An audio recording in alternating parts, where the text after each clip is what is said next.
Hello and welcome to episode 46 of The Route, our school bus fleet content series. I'm Wes Platt, executive editor.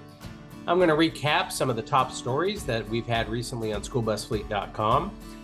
Click like on this and all our other videos. Be sure to subscribe to our YouTube channel. Your comments are always welcome. And if you get a chance, please post who you are, where you're from, your city, your state, your school district, whatever. And that way I can give a shout out in a future episode. Okay. Let's get rolling.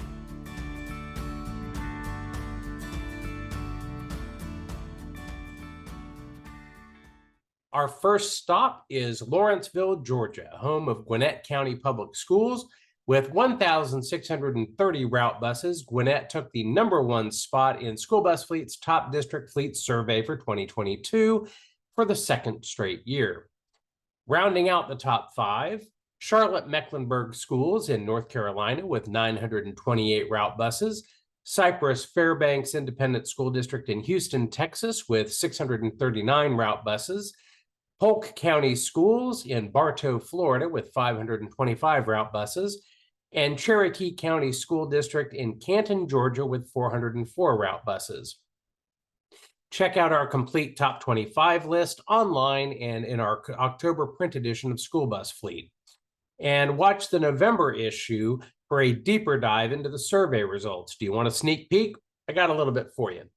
82% of our respondents reported that they're buying new school buses for the 2022-23 school year.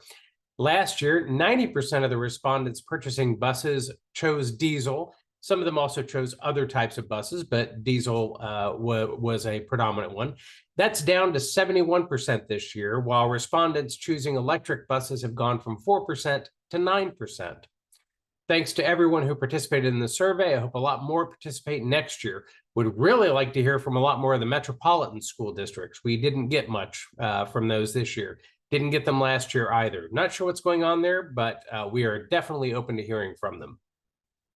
Our next stop is Washington, D.C., where the Environmental Protection Agency is getting ready to select districts across the country to receive rebate funding from the first round of Clean School Bus Program funding.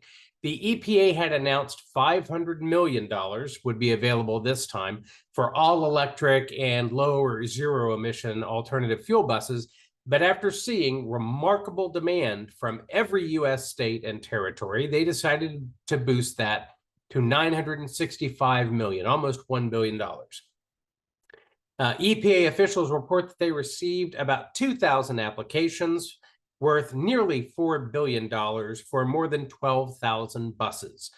More than 90% of the buses requested were zero-emission electric. About 9% were propane, while 1% were compressed natural gas-fueled buses. Senator Tom Carper of Delaware, chair of the Senate Committee on Environment and Public Works, said, "I'm especially pleased to see there is high demand for electric buses among low-income, tribal, and other disadvantaged communities. These are the very communities that stand to gain the most from our historic clean school bus investments in the bipartisan infrastructure law." If your district doesn't make the cut in the first round, or if your district didn't even apply during the first round, the EPA is working on the next rounds of funding, including a grant competition. Watch for that in the months ahead. While we're in Washington, let's stop by the Federal Motor Carrier Safety Administration, where Robin Hutcheson officially got Senate confirmation on September 22nd.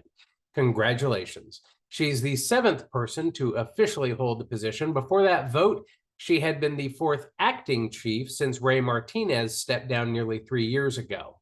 She's been a Deputy Assistant Secretary for Safety Policy in the Department of Transportation, where she led the development of the National Roadway Safety Strategy and helped shape the bipartisan infrastructure law.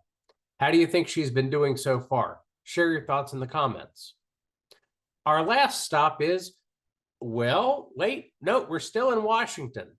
Where Congress recently passed the Inflation Reduction Act of 2022, which included the alternative fuel tax credit.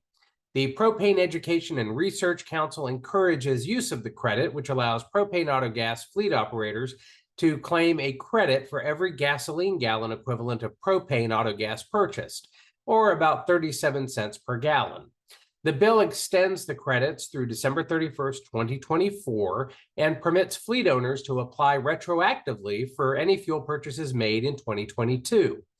Tax-exempt entities that use propane auto gas from an on-site fueling station for a vehicle also qualify for the incentive.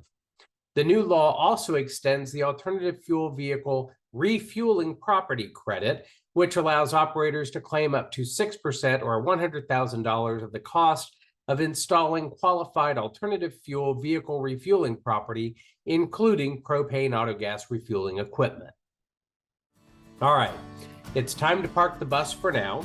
Thank you for watching. Tell your friends about the route. If you've got news, reach out to me by email at wes.platt@bobbitt.com. I'm always glad to hear from you.